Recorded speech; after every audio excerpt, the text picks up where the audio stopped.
This is not a tier list video. Well, it is, but it's more of a deep dive and then a tier list. As a follow-up to my previous hand cannon and pellet shotgun tier list videos, I'll be ranking every relevant slug shotgun today in a lovely tier list. So if you haven't seen my other two videos, I would definitely recommend checking them out. Links will be down in the description. That way you can see which hand cannons and pellet shotguns are the best, or which ones are complete cheeks. The layout will be very similar to the other two, where I go archetype by archetype, except it is slightly different in this video because slugs don't actually have archetypes. If you guys didn't know, slugs are actually split up into two different groups. Despite all of them having the same frame, the pinpoint slug, they're still separated into two separate groups. One group, we'll call it Group A. It has naturally higher base handling and a lower aim assist, and the other group, Group B, has a higher base aim assist with a lower handling. A quick example of these two and their differences would be the Supercluster and the Blasphemer. You can see that Supercluster has 71 handling at base and Blasphemer has 43, but Supercluster's aim assist is only 41, whereas Blasphemer's is 61. So you might be saying, going off that logic alone, you could just say that the higher aim assist slugs are automatically better because you can just spec everything else into handling and you'll be at 100 anyway. And typically I would agree, but for some strange reason, the lower aim assist slugs in Group A tend to feel a lot nicer. Not every single one, but some of them definitely do feel like they hit heads a lot easier. And I'm not entirely sure why. It might be some sort of, I don't know, hidden coding or whatever. Again, I'm not a game dev, so I wouldn't know, but they for sure feel a lot nicer for some reason. Now, to explain the tiers and my logic behind them, we're going to start with the S tier. These slugs are the best of the best. You won't really find any slug better than it in its respective category. A tier is for the slugs which are genuinely great. They are super good and will serve you very well. B tier is for the slugs which are good. They're for sure above average, but they're not too exceptional to make them stand out too much. C tier is for the very mid slugs. They're not too good, they're not too great either. You for sure have better options out there. F tier is for the bad slugs. Of course, these won't serve you too well at all. They'll definitely require a lot more practice to get used to them, and even then you're probably just doing the bare minimum. The last tier is for slugs which only have one use, to become glimmer. These slugs are so bad you are better off hip firing with a bloody sniper than using anything in this tier. Now I hope that all makes sense. Now before we start talking and breaking down these slugs, I want to reiterate one thing. This tier list is my tier list. It's my opinion. Even though it is objectively correct, as I always am, it is still what I believe to be the correct ranking. So if you disagree, you are wrong, and I am right.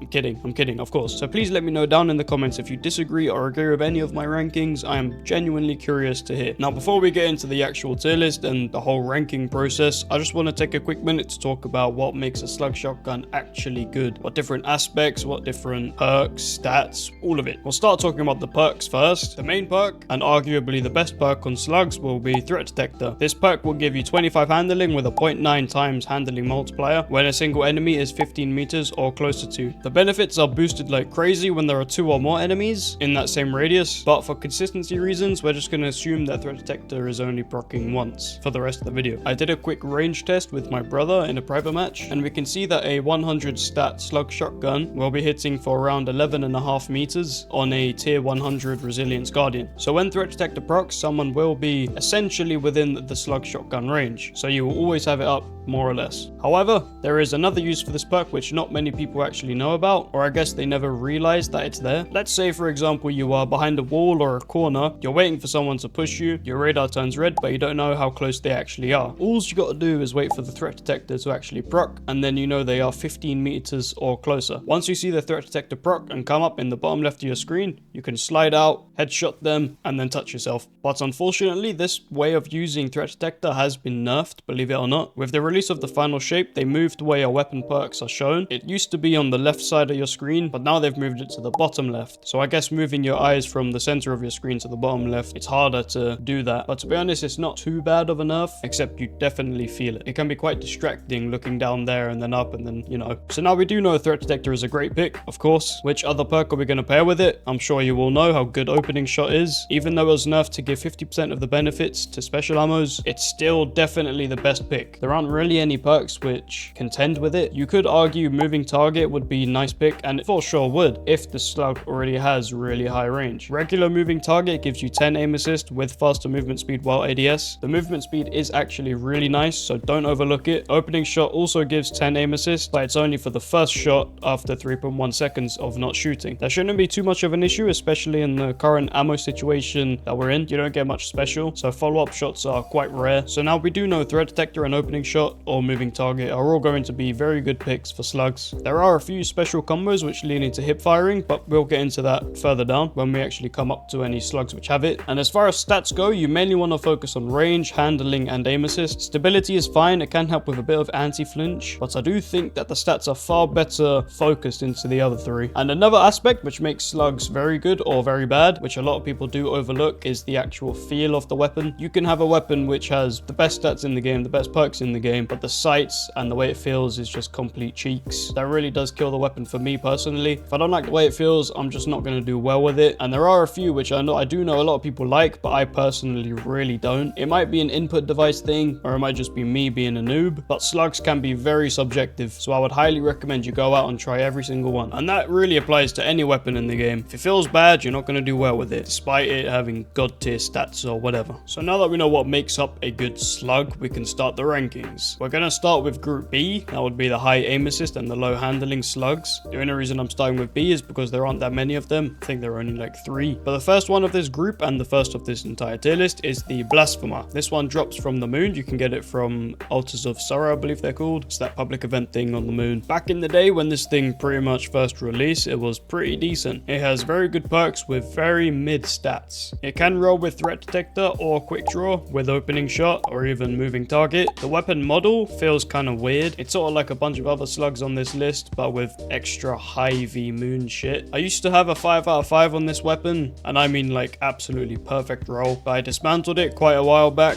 After racking up 400 or so kills on it, it just didn't feel that nice now. It can roll with hipfire grip and opening shot, which is a hipfire combo which I was mentioning before, but unfortunately there are other shotguns which do hip firing a lot better than this one. Back in the day this was a powerhouse of a slug, but with all of these new slugs coming out, this one has for sure been power crept all the way down to F tier. What a shame. The next slug shotgun on the tier list is from Vanguard Strikes and it's called Fortismo. That means it has 12 perks in each column, making it very hard to get what you actually want. It's not craftable, you can't enhance the perks, but you can get multiple perks in each column just by resetting your Vanguard rank. This weapon model is literally the exact same as Blasphemer minus all the hive stuff. It's also a kinetic slug and it also gets threat detector opening shot, so that's great. It also has access to moving target. It's essentially everything Blasphemer is with more perks and with origin traits. I'm gonna put it in C tier, just above Blasphemer. It definitely feels nicer, more options, but not that much better.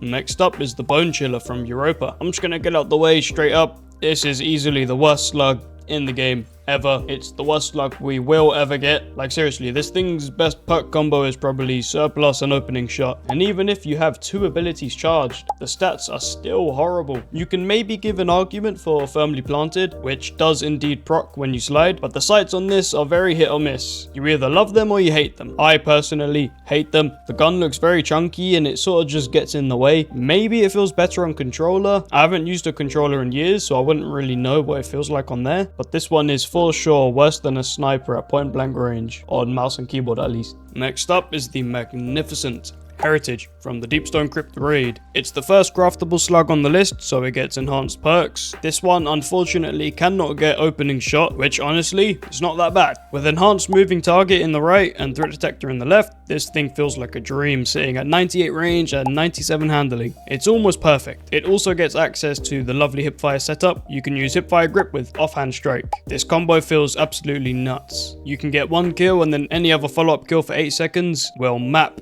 any Guardian from across the map when you fire from the hip. That's a bit of an extreme reaction, but you get what I mean. This gun is the reason Blasphemer is so low on the list. It completely annihilated it. Everything Blasphemer does, Heritage does miles better. It's also in the same slot, so it's really direct competition. Some people are going to be making the argument that Blasphemer actually gets opening shot, which actually does work when you fire from the hip, unlike moving target, which only activates when you're ADSing. If we compare the two side by side, you can see that a perfectly rolled Blasphemer, which by the way isn't guaranteed like the Heritage, versus a perfect Heritage, which is craftable so you can get what the hell you want, the stats speak for themselves. Even without proccing offhand strike, Heritage has more range and far more handling. Blasphemer only has 3 more aim assists, which honestly is not that noticeable. That's less than a targeting mod. Plus, after that one shot, Blasphemer loses so much range and so much aim assist. Heritage doesn't. That's why Heritage is going into the S tier, and to be honest, it's likely the best hipfire option in the entire game. The only downside it to Heritage is that it is in the kinetic slot. That means you can't use things like Ace of Spades, Revision Zero, Kvostov, any of the super meta exotics right now. But hey, you still got Red Death if you like that. I personally don't, but if you do, you got it. So now that's all the slugs from Group B. It was only 4. That means we can swiftly move on to the next group, being the low aim assist but high handling group. I said it before, I'm just gonna say it again quickly now. Don't be deceived by the low aim assist stat. For some reason, these just hit heads very easily, and I'm really not sure why. We'll start the list off with a very controversial or strange shotgun, the Ness's Obligation from the Root of Nightmares raid. The model for this weapon is super weird. It looks like a fish, or maybe like an octopus. I'm pretty sure octopus and fish are the same. I'm not sure.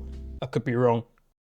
I don't know. The perks on this weapon are pretty awful. However, you can craft it, and it's also got an adept version. Plus, its origin trait is not horrible, to be honest. It's kind of overlooked. I'll get into that in just a bit. With the adept version, you can access adept mods, so you can use things like adept handling, range, targeting. We know that Bungie have openly said that they plan to remove the negatives or the downsides of any adept mods which have them. So adept targeting is going to lose its negative stability, I think it was. So I do believe it will become a legit option, especially for Nesses, because if you use fluted barrel with accurized rounds, opening shot, range masterwork, you're sitting at a 98 range. You add an adept targeting, that's 71 aim assist, which is insanely high for this archetype. The best perk in the left, honestly, seems to be Demolitionist, which is super strange, I'm not gonna lie. If you pair this shotgun with a heavy weapon from Root of Nightmares, you can get a free 10 handling, 20 handling if you use a Root of Nightmares weapon in the connect slot as well. But I'm just gonna assume that you're only using the heavy because you don't really need a heavy, as in you don't need to run a specific heavy because anything in that slot you'll just tear up with it. The difference between the adept and the non-adept version isn't too crazy.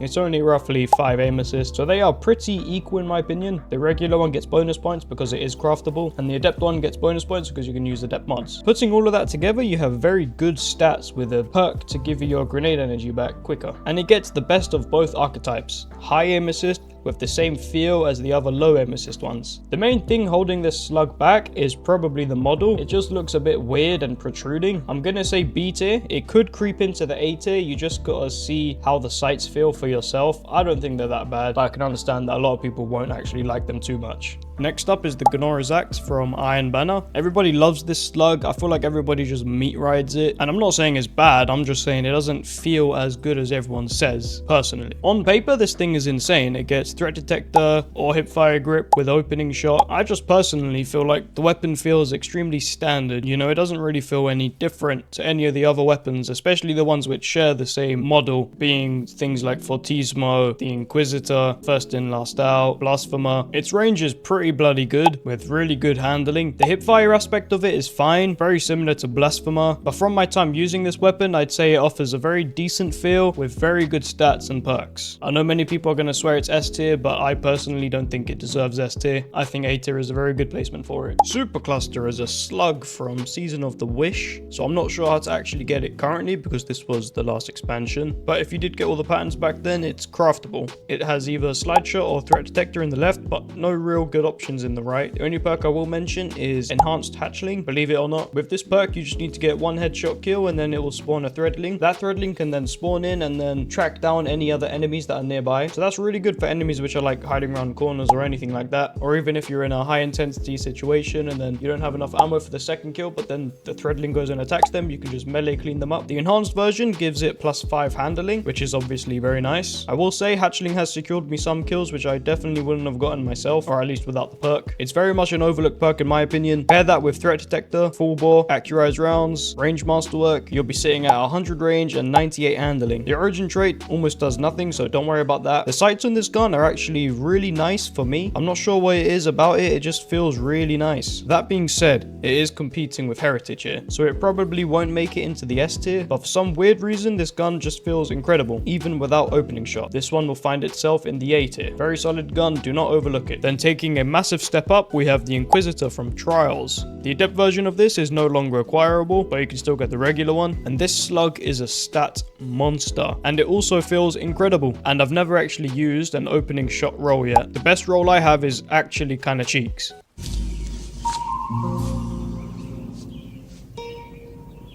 What the fuck is this piece of shit? This is the roll which I think is best. Now before you start raging, let me explain. We don't really need anything in the left column because the handling is already so high, and this weapon does not get threat detector, which is a bummer, but that doesn't really matter too much, and I'll explain why. Demolitionist gives you your grenade back, that's nice. Opening shot, of course, gives you that aim assist and range. The model and the sights are very clean. It does have the same model as first in last out for T-Smoke, Ganora's Axe, but the sights are very different and they feel extremely nice. This is just a slug dream. Do not be deceived by the low aim assist stat. For some reason, it just hits heads a lot better than any other slug in the game, and I don't say that lightly. It genuinely feels the best. If you haven't had the pleasure of trying it, I feel sorry for you. This one is for sure going into the S tier. I do believe it's the best legendary slug in the game, especially because it is in the energy slot, unlike Heritage, so you do get access to all the good meta exotic weapons. From Season of the Splicer, we have Sojourner's Tail. This one used to be my favorite special weapon in the game at one point. It was a monster when it first released. It's got very good perks with pretty good stats. It's a lovely weapon model. Not much to say about it currently. It's definitely been power crept, but it's still very good for a regular slug. The sights look pretty clean and nothing much to complain about. It's in the energy slot, so that's good. I'm going to give it the A tier, although that could drop down to the B tier depending on if you don't like the feel too much. So initially when I was recording this video, I wanted this slug shotgun to be the last one on the list. It would have been very poetic given its name, but unfortunately I completely forgot to put No Reprieve in this ranking, so that one's going to be last. But for now we are ranking the first in last out. This is poetic because this is quite literally the oldest slug shotgun on the tier list. It was the first in and I wanted it to be the last out, or for the legendaries at least, but I messed up and I really can't be asked to go back and change everything. So anyway, I do believe that Xur and Banshee can sell this gun. It's not craftable, you don't get enhanced traits, you don't even have an origin trait, it's very bare minimum. It does get slide shot, opening shot, or you do get that nice hip fire opening shot combo. The handling is pretty darn cheeks. It doesn't feel very good for me at least, I'm not gonna lie. It does have the same model as the Inquisitor and its Arc, so they are literally direct competition. So given how good Inquisitor is, I do believe this one falls extremely short, down into the F tier. And finally, we have the last legendary slug, No Reprieve, from that pirate season. I do believe Xur can sell this, so you can just buy 5 from him and craft it, but to be honest, I wouldn't bother. Its best perk combo looks like Surplus and Snapshot, and even if you do have 2 abilities charged for Surplus, the stats are not great compared to the competition. The sights feel weird, but aren't horrible to be honest. I'd say it's for sure better than Bone Chiller, but not good enough to be in a different tier. So yeah, same tier, but just a little bit better than Bone Chiller. Still not good. Okay, now we've finally reached the powerhouses, the exotics. There are only 2 exotics in the game. That would be the Chaperone and Duality. We're going to start with Chaperone though. I really don't think that this comes as a surprise to anyone. This is one of the best specials in the game currently. It's got a unique trait, the Roadborne, where it gives it 1.05 times increased damage fall off distance at all times. And after you get a kill, it will increase that to a 1.15 times multiplier. And it will also give you 20 handling, 40 reload, and 17% increased crit damage. And also lets you shoot faster. You get all of that for 10 seconds after getting a precision kill. So at the base, its range is already surpassing 100 in terms of the stat, but then it goes even further after getting a kill, and you get an increase to your crit damage, so that pushes up the range even more. So I did do a little bit of range testing for the Chaperone. I wasn't able to proc Roadborne and then test the range on that because I only had one person helping me. That person was indeed my brother, but I did try 13 meters on the dot using Darcy and it did not kill. 10 resilience guardian, but when I moved on to about 12.5 meters, it would indeed kill. So using this information, I guess we can sort of confirm that D2 Foundry's values are indeed correct. So that should give us a rough estimate of what the range will be with Roadborne procced. And according to D2 Foundry, when you do proc Roadborne, it should be hitting for about 14 meters. Now for a slug shotgun in today's day and age, that is obviously absolutely insanely crazy. That's got more range than your father's ding dong. Chaperone is like a slug on steroids. That's why I'm going to be putting it in the F tier. I'm joking, of course, this one's going in the S tier. And now the final shotgun on this tier list is the Duality. I'm not going to go into too much detail because I did break this weapon down a bit more in my previous shotgun tier list, so if you want to know more about it, go check that video out, link is in the description. But with this exotic trait, having the ability to shoot a pellet spread when firing from the hip is super nice. A couple of you mentioned in the previous video that the weapon is actually bugged. Its hip fire pellet shots are inheriting the slug damage fall off distance, and yep, that's super nice, but in all honesty, you're not going to be outranging a regular pellet shotgun when you ADS with those, purely because of the pellet spread and how much they actually do spread when you go past past that certain range. Nevertheless, it's still one of the best cleanup weapons in the game. Its weapon model is very nice. It's got a few ornaments to make it look even nicer. The range is at 95, so that's nice. The handling is a little bit low, but I don't think it's enough to knock it out of the S tier. The weapon is seriously really good. At last, we've reached a final conclusion. Taking a quick glance at this tier list, we can clearly see that each good slug has its own nice little purpose, I guess you could say, its own little niche. The exotics are obviously unique in their own way, we don't need to talk about that. Heritage is probably the best hipfire slug in my opinion, whereas Inquisitor is the best ADS slug. Ganora's Axe can do both of these roles really well, but not as good as the other two individually. Sojourner's Tail is pretty much just a solo Ganora's Axe. Supercluster feels really unique with good stats. Nessus is nice, and anything below it is sort of just mid in my opinion. So yeah, that's the ranking. I think I'm quite satisfied. Now I hope you guys did enjoy this little slug shotgun breakdown video and tier list ranking of course. It is currently 4 AM and I am bloody knackered. So please leave a like if you found this video informative at all. Let me know which rankings you agree or disagree with down in the comments below. I do try to respond to every comment, but if I don't, then I am super sorry. Stay tuned for more tier list videos to come. I'm working my way through all the decent weapon types, so subscribe if you're curious about the next few tier lists. And when I'm done, I'm very down to do a PvE weapons tier list if you guys are interested in that, but I do focus mainly on PvP. Thank you guys ever so much for watching. It genuinely means a great deal to me, and I hope to see you guys soon. Bye bye now.